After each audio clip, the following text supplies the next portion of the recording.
Good afternoon, everyone. My name is Keith Whalen from RPI Consultants. I'd like to take a minute to welcome you to our Winter Webinar Series 2021. Presenting right now, we have Ms. Stephanie Kowal, Mr. Richard Stout, as well as Ms. Teresa Nelson that's standing off camera right now. And they are here to deliver the latest and greatest iteration of our CloudSuite 101. This presentation is for everyone that's about to embark on a CloudSuite migration. It's already in progress and includes everything you need to know to have a successful outcome on the other side. We welcome questions. Really hard, challenging questions are always the best and bring me joy, happiness. And with that, I give you Teresa, Stout, and Stephanie. Right. Thank you, Keith, for that energetic introduction. So today, we're going to talk about the RPI implementation methodology. What is the RPI implementation methodology, you might ask? Well, it's our approach for implementing CloudSuite, coupled with the tools, the deliverables, and the project artifacts to get the job done. Now, the implementation methodology that we've developed, it supports a broad range of different projects, right? Because not every project is the same. It's more of a framework than a rigid set of instructions. It does provide us with standards-based, prescriptive guidance. It's built for the norm, not every exception. And it's scalable to fit any kind of project phasing or size that we need to operate on. Why does it matter? Why do we need an implementation methodology? Because the reality is CloudSuite projects are really difficult. They require a lot of people with a lot of different viewpoints and objectives working together to achieve the same goal. And without a strong methodology, a project can fail, causing enormous financial and organizational impacts. So, how are we gonna talk about the methodology today? Special guest Teresa Nelson is going to come in and give us a high-level overview, and then we're going to walk through each phase. And here's the most exciting part. We're going to get to hear from our team members who are out there in the field implementing CloudSuite, share their experiences of how the methodology has supported them. And with that, I give you Teresa Nelson. Well, good afternoon, everyone. I'm happy to be here today and talk a little bit about RPI's implementation methodology. As Lee mentioned, our methodology supports a really broad range of projects, from a very large multi-suite cloud suite implementation to small iterations of maybe a little development or some reporting work.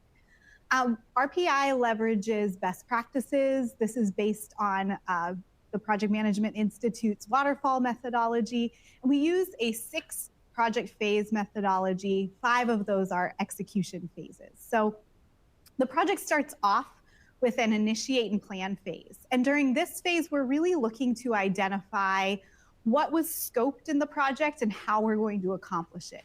It generally is about a 6 to 8 week time frame, at least, on a large project, because we really want to spend the time digging in to what was promised in the statement of work, what all of those components actually mean, and make sure that there's common ground understanding between the implementation team, business owners, maybe a tech group that has to be involved as well. So during that initiate and plan phase, we work to lay out a number of items. We're going to work on a testing and a training strategy. We're going to lay out plans for communication and project governance, dive into issues and risk, and prepare the team really to understand the change that's coming and be prepared for the work that's ahead of them. As we move out of initiate and plan, we move into our analyze and design phase. And during this phase, we're looking at 2 things. First, we're taking a look at what your current state is. What are you doing today? We're diving in and making sure that we share a common understanding. And then we're translating that into what it'll look like tomorrow in CloudSuite. A very important component of the analyze and design phase is our super user training. It's hard to design a system that you don't know anything about yet. So we spend some time in between that current state analysis and that future state design, training the project team so that there's an understanding of terminology, basic system understanding, so that you're feeling comfortable navigating through and able to make the informed design decisions that the team needs to make. Moving out of analyze and design, we go into our build and develop phase. And this third phase is where we stand up the system and actually look at it as a prototype. So a lot of decisions are made in design, but in a lot of ways, they're very cerebral, they're on paper, we're maybe playing in the system, but it's one thing to talk about something and it's another thing to actually put your hands on it and interact with it and see how it works in practice. So that's what we're doing in build and develop. We're standing up the design, and then we're bringing the project team back and doing a test phase, which we call our unit testing phase, where we're kicking the tires. It's like we've got our model car, we can sit in it, we can put our hands on the steering wheel, we can try some things out, but all those integrations, the engine, the pieces that make it go, they aren't necessarily in place yet, and that's really intentional.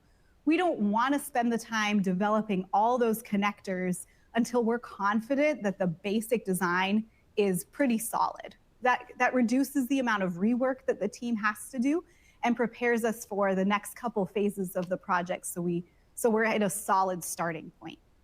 The second piece of that build and develop phase is our technical development. So once we come out of that unit test and the team has a complete design and it's been accepted and we're ready, then we turn our attention to developing all those components that connect the pieces of the system together.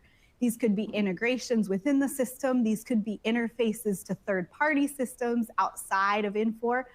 These could even be some custom reporting or specific configurations that build off of what was already laid out in design. Coming out of the build and develop phase, we move into verify and empower, and this is our fourth execution phase in the project. Verify and empower is largely made up of two other test cycles. The first test is system integrated test, and during system integrated test, we're testing end-to-end the business processes in the system.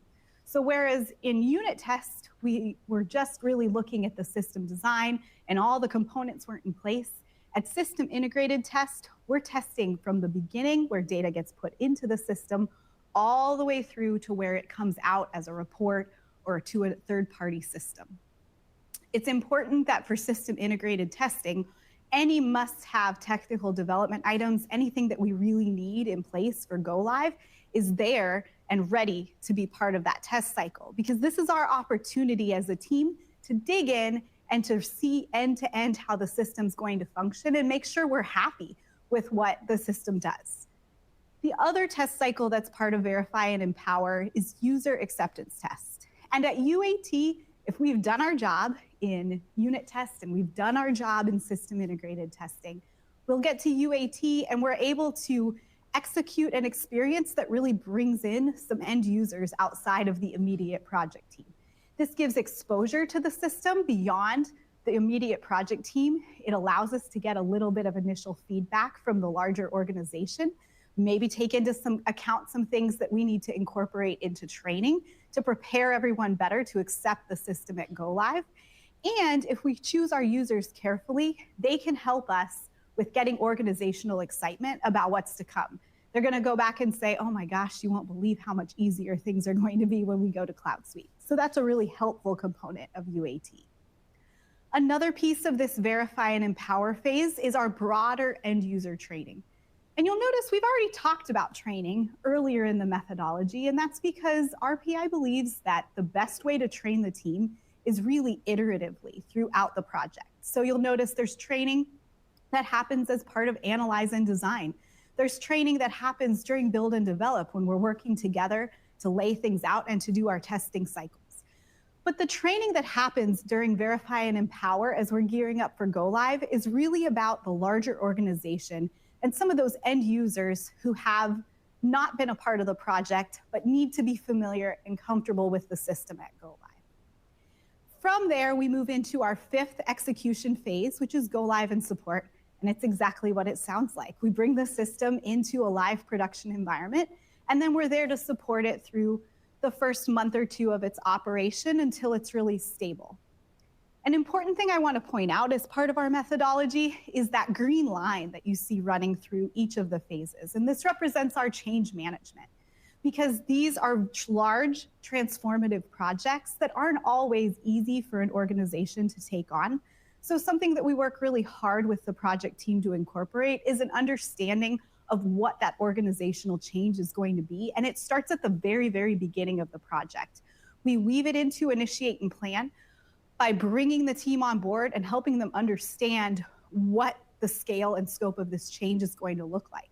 As we go through analyze and design, we're working to empower the team to be able to communicate the change to the organization, to make those design decisions that are going to help the organization absorb the change a little more easily.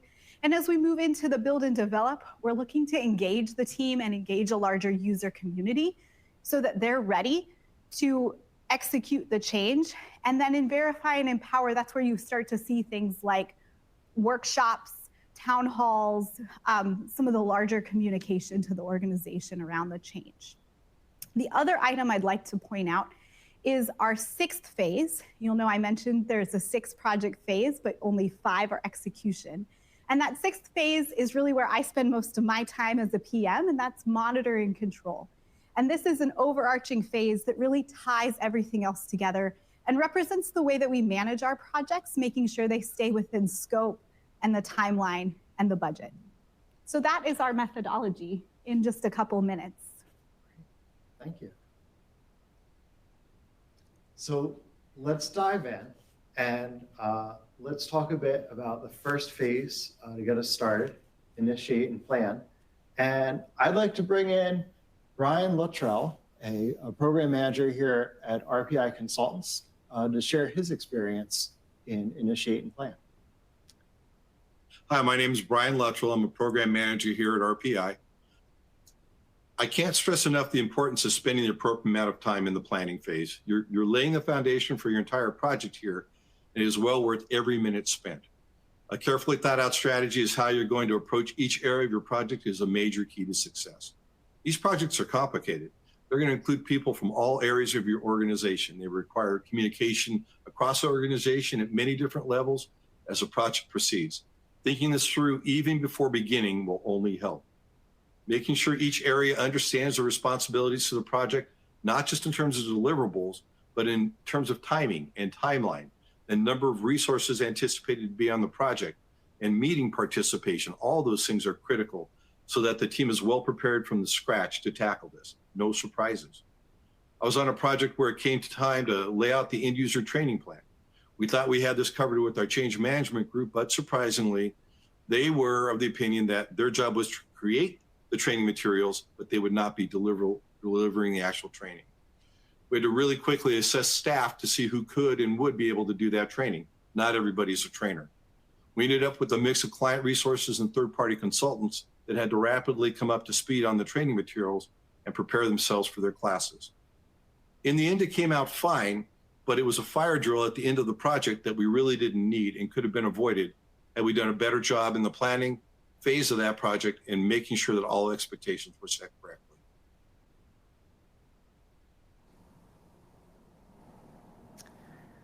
So we heard from Brian that the work that's done right in the beginning can have impacts long throughout the project. I mean, hearing about that training plan gone wrong, that they didn't really see the impact until verify and empower, just sort of emphasizes how important things are in this phase. Mm-hmm. Yeah, planning brings a lot to the table, and it's important to understand when a project first signs that the inclination of the team is to just dive in and get started and spend as little time on some of this upfront work as possible. But it's really crucial to what we do when we're pulling a project together. And especially something as large and complicated as a CloudSuite, it's important to achieve that alignment as a team. So we want to spend some time during those first few weeks of the project really defining what the organizational goals are. Why did you decide to do this project at this time? And then communicating them to leadership at the organization as well as the project team as a whole. We also want to make sure that we understand guiding principles. And sometimes this is as simple as looking at the organization's guiding principles, but often there are things that we want to bring into our project team's interactions beyond that and the way that we're going to interact with each other. A very, very crucial part of planning is finalizing scope. And this is something that comes into play on almost any CloudSuite we enter into. These are generally long cycles, And not only do we sometimes have changes in the participants between a sales engagement and then actually implementing the project, it's not uncommon for the software itself to change over the course of that time.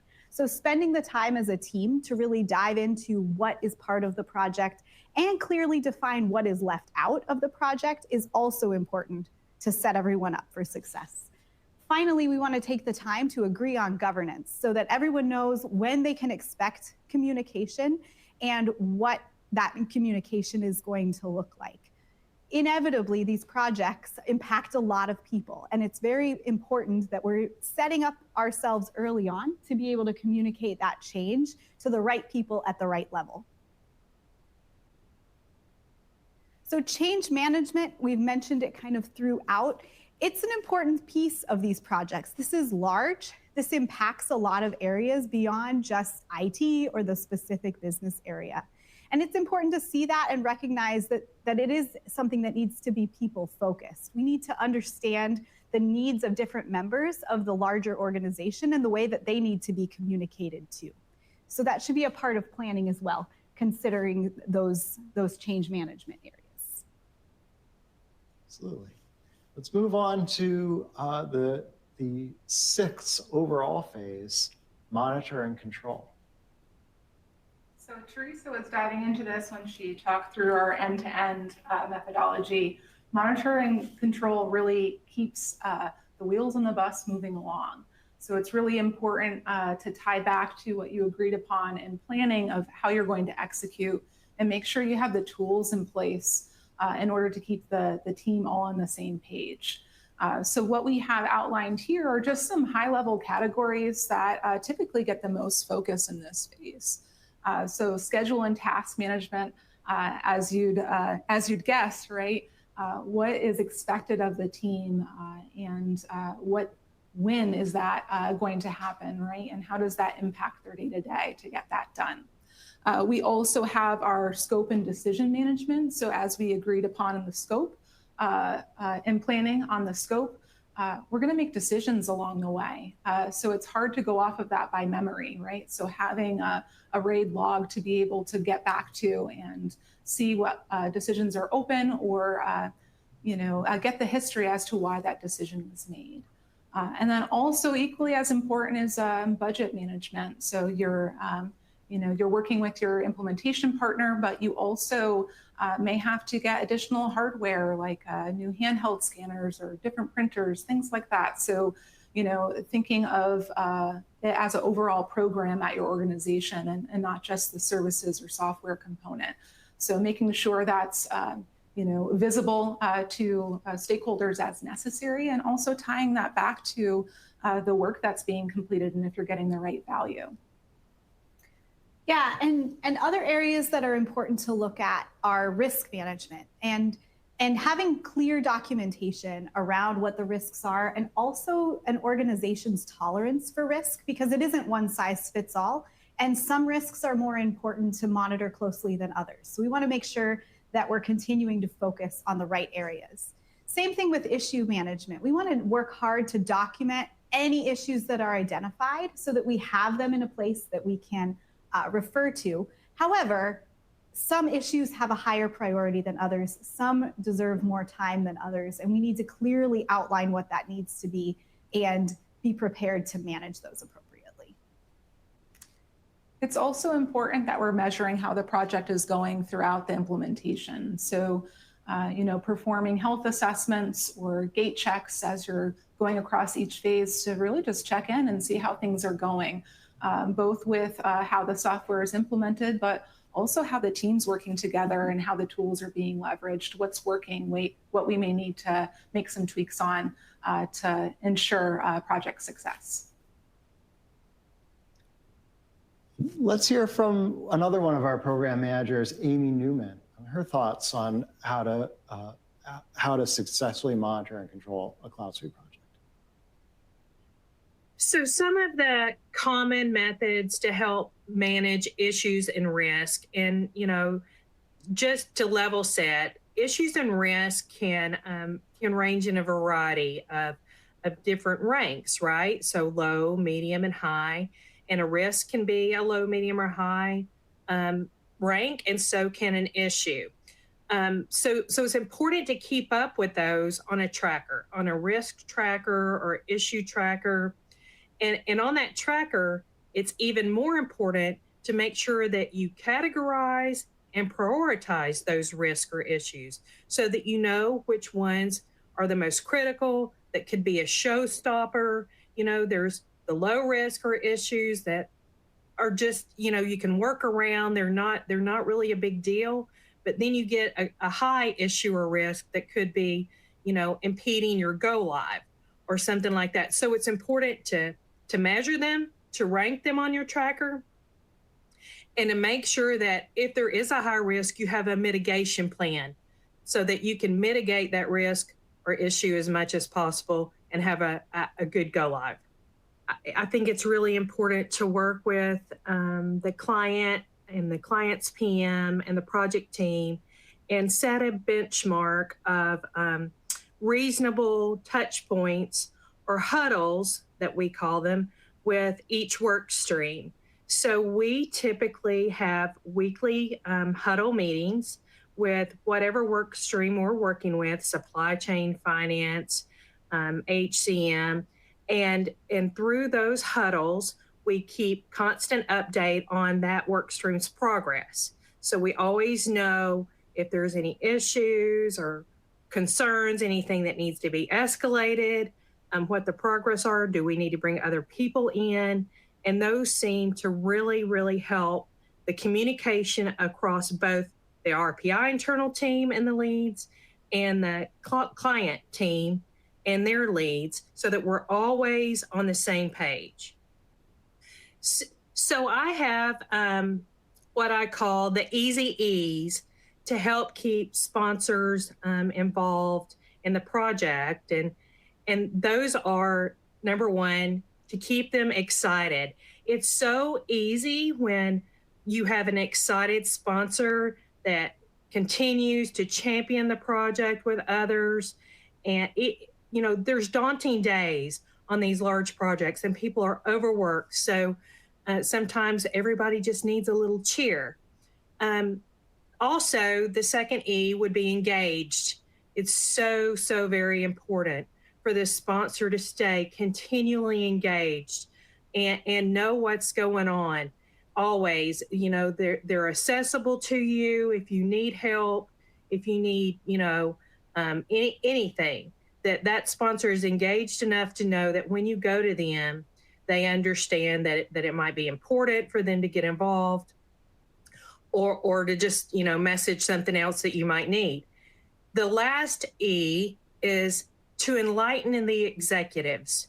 So it's so important for that sponsor to be able to carry the torch and the message continually to the executive steering committee or other executives in the organization that are invested in the project so that they're always aware and on point and on the same page and current with the information in the project. So those are my easy E's for sponsor engagement. So the client's PMO can best set the project up for success by becoming available and engaged with the RPI consultants and the RPI program and project manager. It's very important that both PMO are on the same page, they're working off the same plan, that everything is congruent and nobody is having a separate project plan or different dates, that there's no confusion about the progress, what's coming up next, the milestones, that everybody is marching to the same beat of the same drum. All right. Well, we heard some great advice there from Amy on risk tracking and issue management, on communication, different communication strategies, on keeping everybody engaged and staying in sync with the both a consultant and client side PMO. So let's move on to our analyze and design phase. First, we'll hear from Chris Gordon, our financials lead, on setting up design for a successful CloudSuite implementation. What is future state design? There are really two key questions at the heart of any strategy for an implementation. One is, what are we aiming for? And two is, how do we get there? Building a tangible vision of the future state is key to the whole project. And to do that, you need to break away from how things are done today and imagine how they could be done tomorrow, leveraging brand new infor software functionality. What is RPI's process for the design phase of the project? The design phase starts once the current state discovery phase is complete. In doing so, we align our understanding of the business with the clients so that we know we're moving forward into design with a common understanding of how processes are happening and any additional requirements that the team is adding as a goal for the project. The design phase of the project starts with a thorough review and education of net new system functionality, specifically within GL, accounts payable, and project ledger. It's important for the project team to understand new concepts and terminology before we begin to design the system. We need to walk before we run. The systems I just mentioned, general ledger, accounts payable, and project ledger, have the most amount of enhanced feature functionality compared to other finance systems. We aim to educate the client on these enhancements and document decisions made throughout the process within our RAID log. This RAID log is shared with the client, and they have access to view updates whenever they want.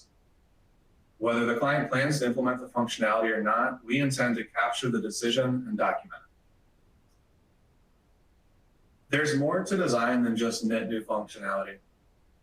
We focus on the client's business process and use the system to enhance and support the process, striving to relieve manual touchpoints and efforts.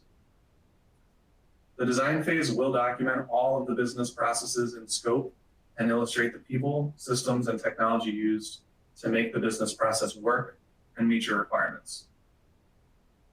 A comprehensive list of business processes lays the groundwork for unit testing, integrated testing, and any technical development work that needs to occur. At the close of the design phase, we will deliver a design document to the client for review, and upon agreement and sign off of that design document, we'll move into the next phase of the project, which is build.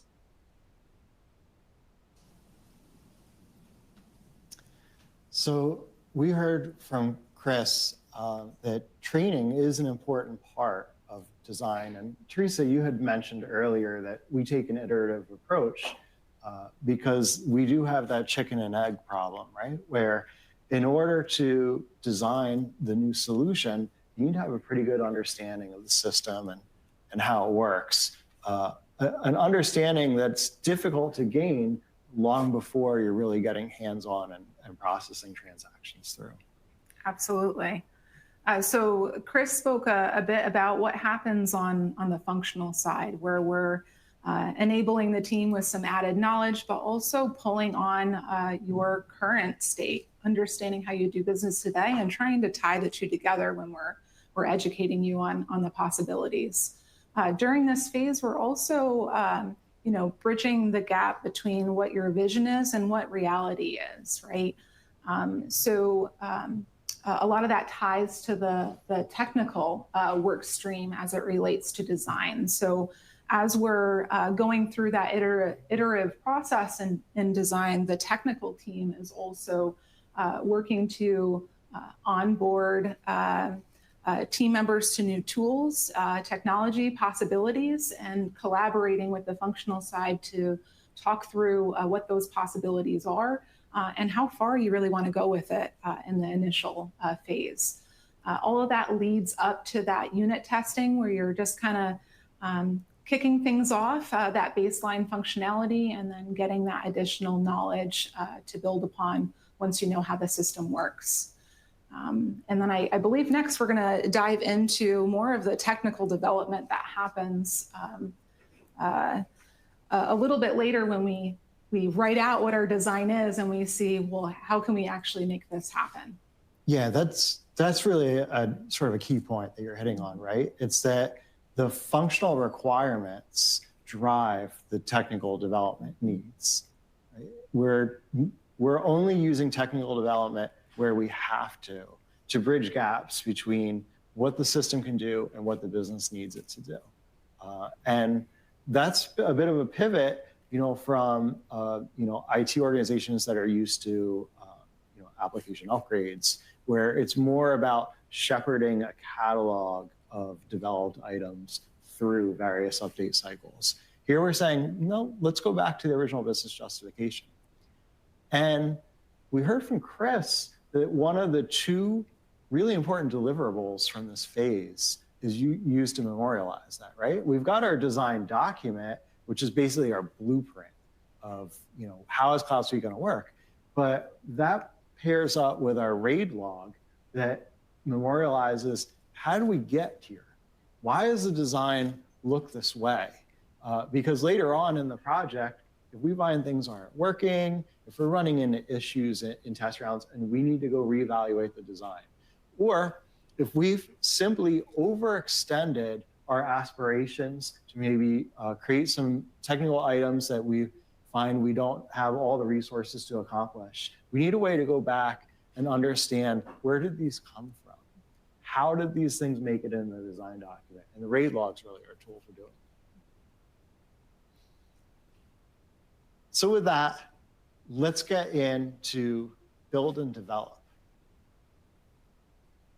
An important part of build and develop is that initial build. This is our first chance, like we talked about, to stand up the system and have it in a prototype state so that we can take a look. And an important part of standing that up and going into unit test is really beginning to execute on the testing strategy that was laid out in planning.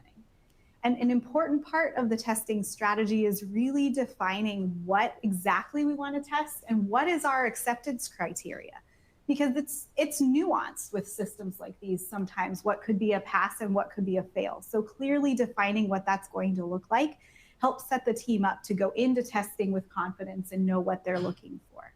We also need a very detailed test schedule so that we know what we should be testing when, and also if we're on track or falling behind or working ahead. We find it works well to leverage dashboards and make those available widely to the team and to the project sponsors so that they can check in regularly on testing progress and pay attention to how things are working. We like to test all this out in unit test, but it is something that gets played out in all of the testing cycles going forward. And I think we're going to hear a little bit from Dan Ferrugio now, one of our other consultants, about some of his thoughts on testing and training as part of the project. My name is Dan Ferrugio. Our approach to training in a CloudSuite implementation really begins early on with the requirements gathering and understanding important processes and where there's room for improvement with a client.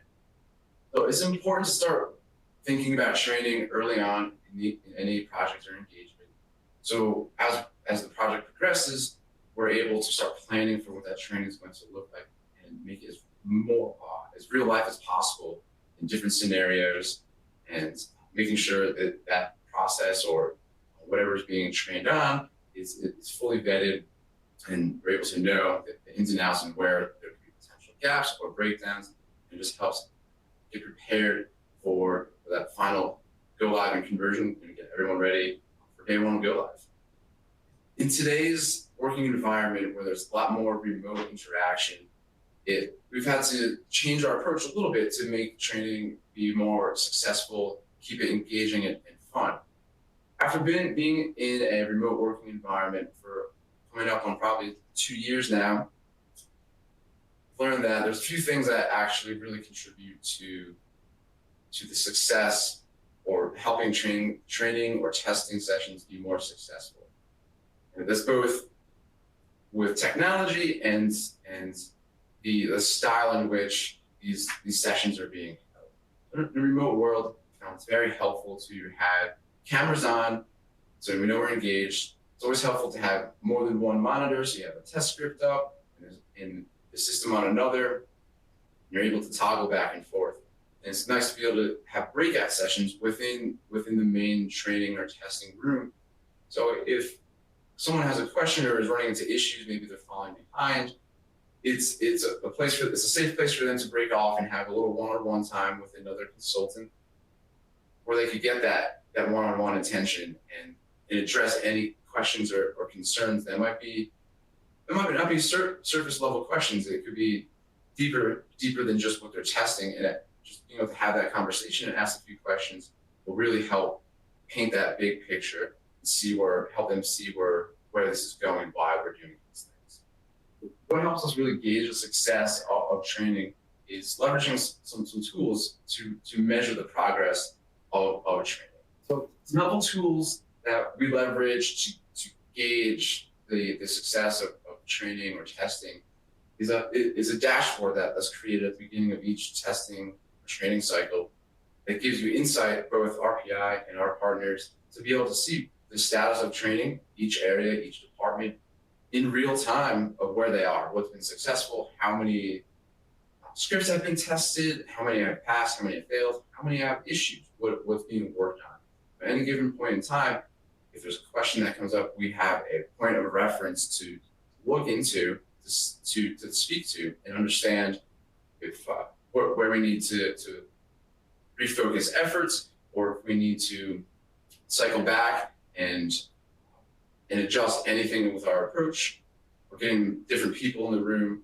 Just being able to have that insight at any given time is very important to having those open conversations of how things are going, and to gauge the success from an analytical standpoint and a feedback standpoint from the end users in the room and how they're feeling about moving forward with things. So we heard from Dan the importance of planning out our training early, and we heard there's a lot of similarities between running training sessions and organizing testing rounds, right? Especially when everything's happening remote, we need to take special care in how we're engaging with people, right? We don't get that same group dynamic as when everybody used to gather in the same room together. And that means we need to have tools set up to track how's everybody doing and make sure that we're not just listening to feedback and asking people how they're doing. We're also measuring and gathering some quantitative feedback as well. Diving into building for the future, we spoke a little bit about the functional and technical interaction in analyze and design.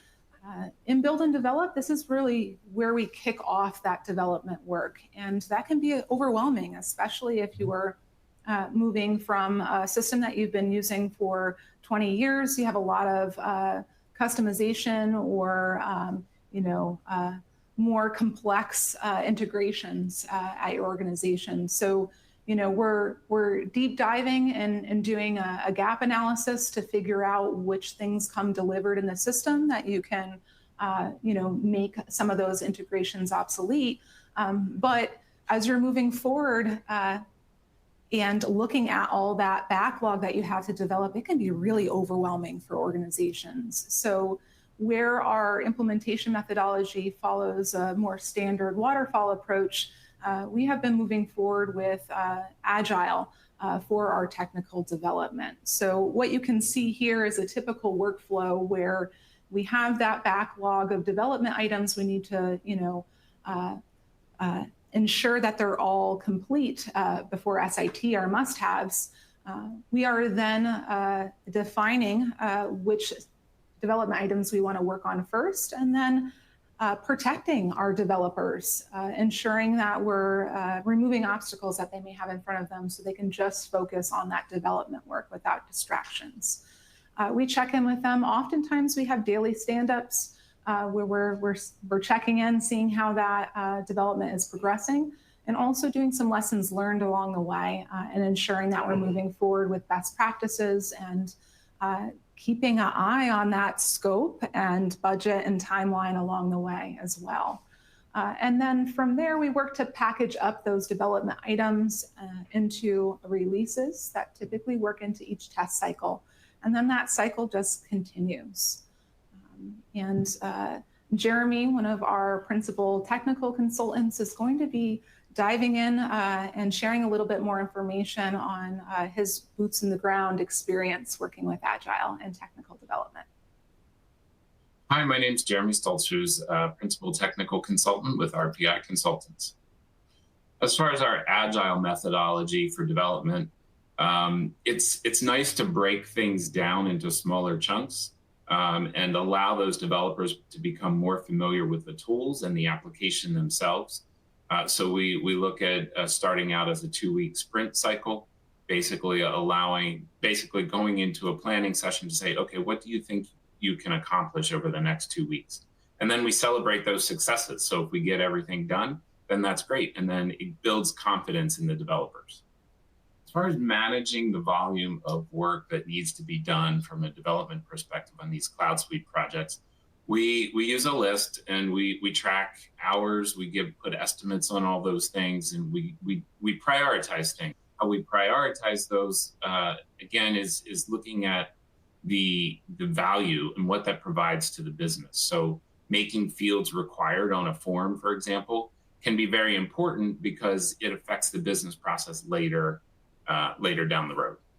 So items that are critical for development for SIT or system integrated testing are generally things that affect the end user. So it could be process automation, approval workflows, screens, configurations, list views, things that the user interacts with and sees within the application. So the stuff that we want to have in for SIT is what is going to affect the user for testing, affect their test scripts. We use some Agile methodology to really kind of help us prioritize. So the must-haves, should-haves, could-haves, and even down to the won't-haves.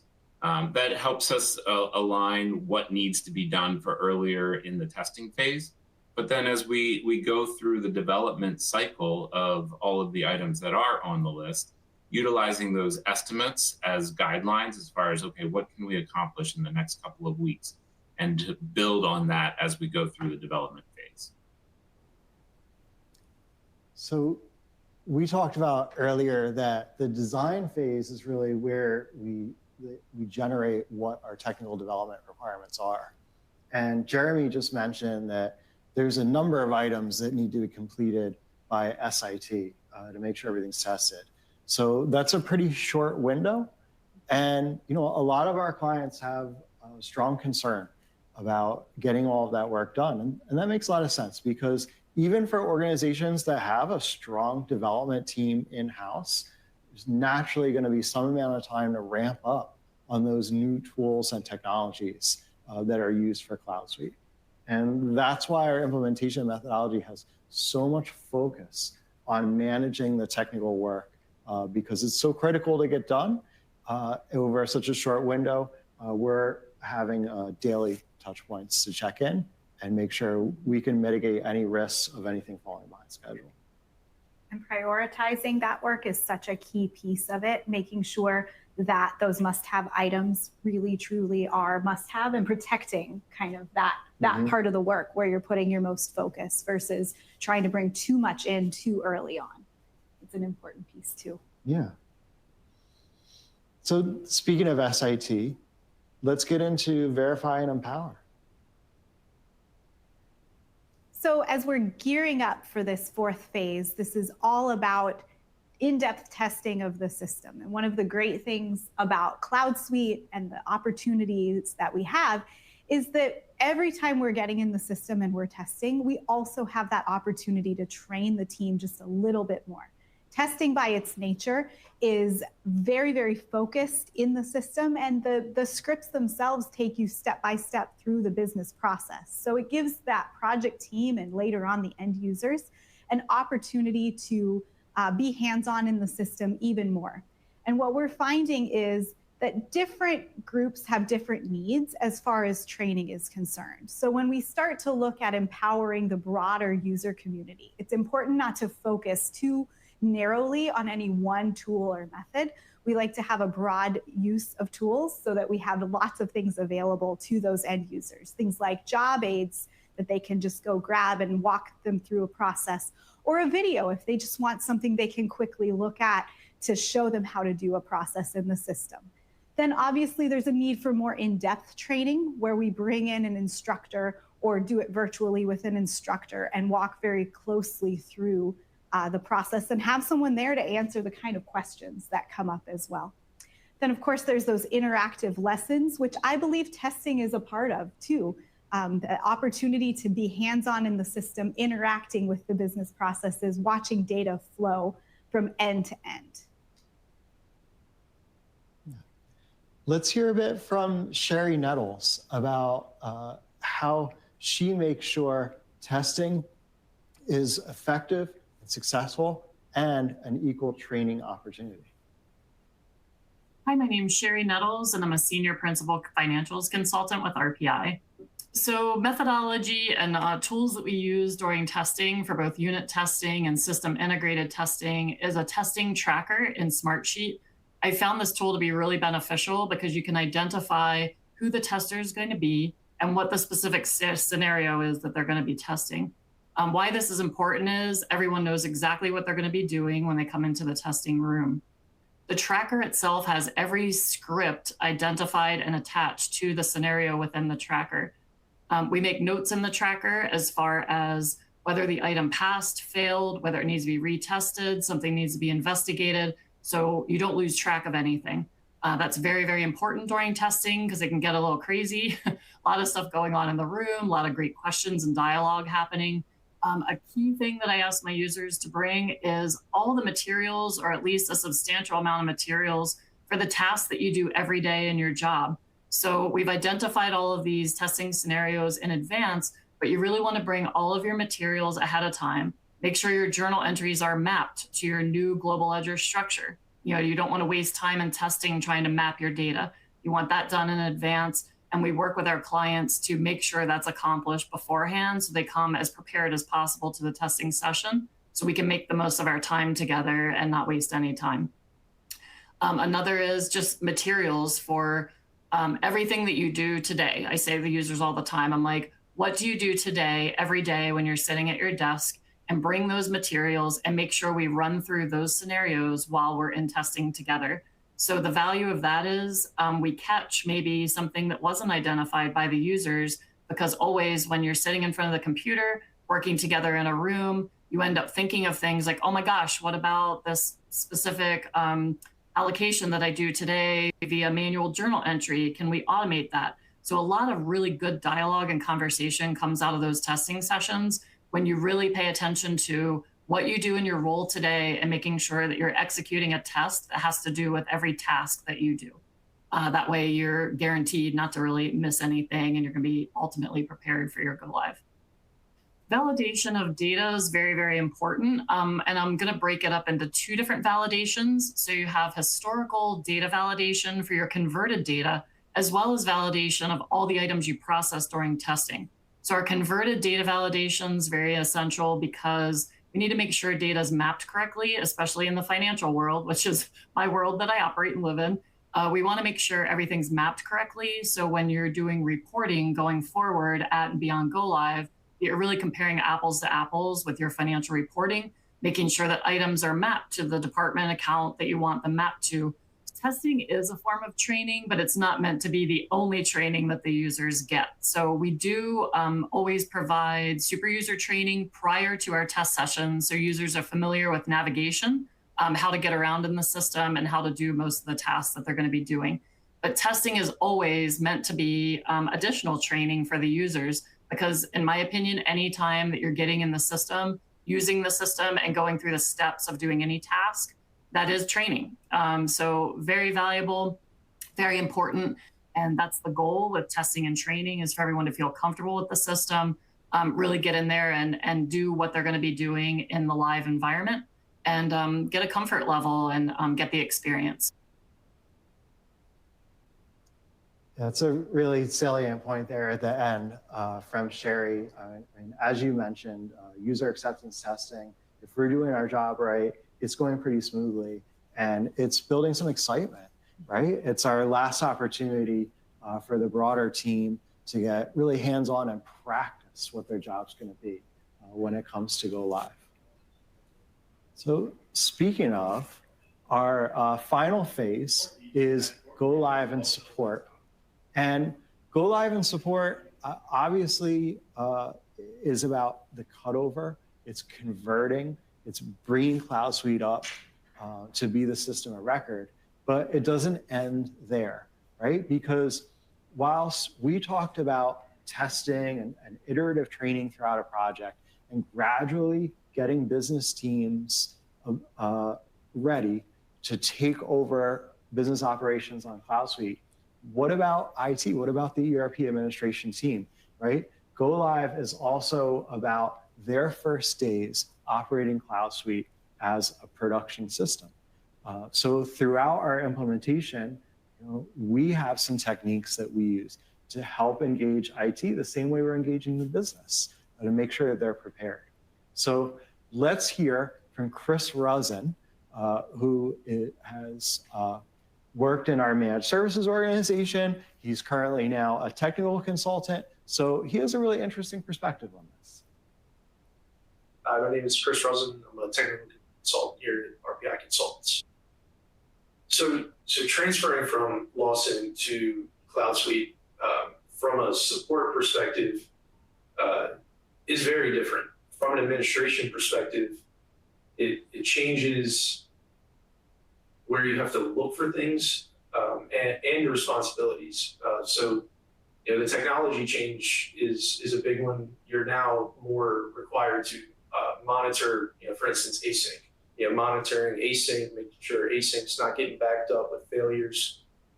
Those are some of the new things that administrators encounter. They kind of vary from day-to-day Lawson administration. Your job as an administrator, once you're live, will be making sure that it's running efficiently, more so than making sure it's available. So we at RPI, within our CloudSuite managed services offering, we take ownership of putting together kind of a standard operating procedure or things to be aware of, things that you should be doing as an administrator each month, each day, and making sure you're not left out on an island as a client once you go live. We are there to help, but we want to teach you to fish rather than just doing it for you the entire time. It's a good idea to maintain your configurations by verifying them after each CU, making sure that the CU didn't break anything that you're currently doing.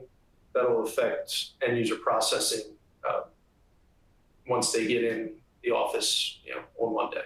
So, when users log in, there are delivered security roles that you might have customized during your implementation.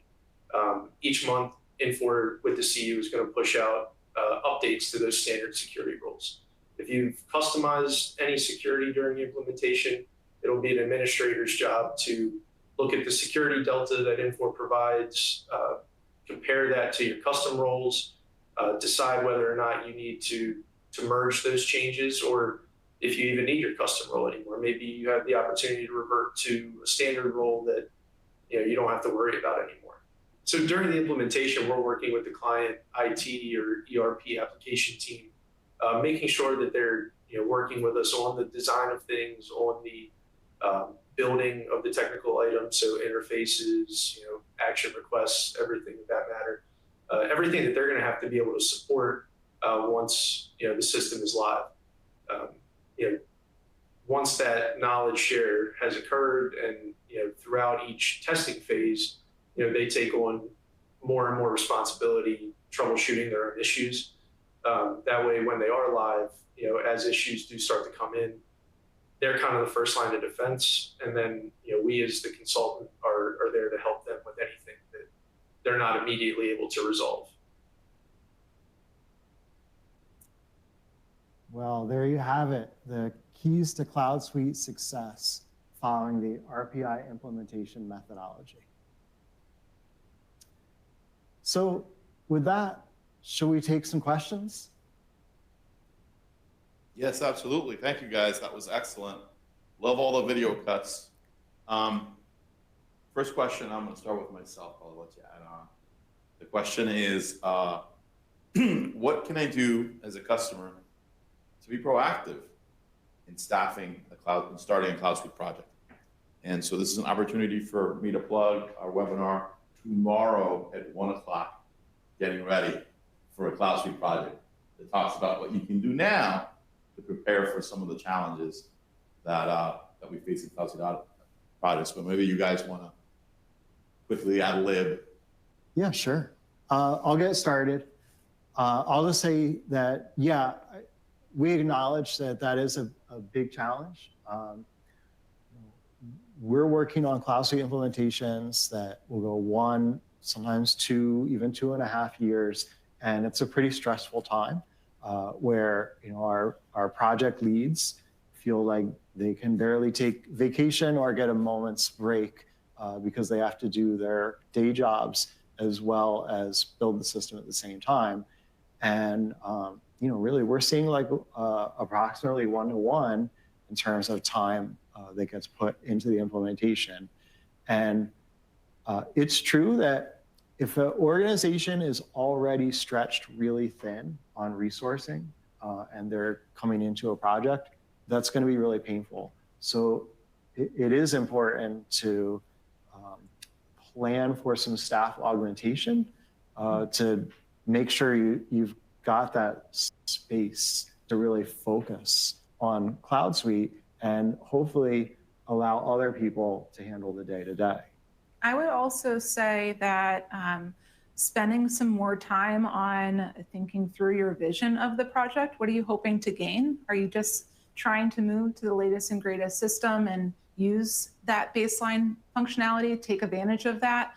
Or are you really looking to transform your business and spend a lot of time on rethinking those business processes? That's going to take more work, and that's going to take pulling on your key resources that are very busy day to day. So taking those things into consideration and really working with your organizational stakeholders so you're all on the same page before you even get started on what you're trying to set out to do.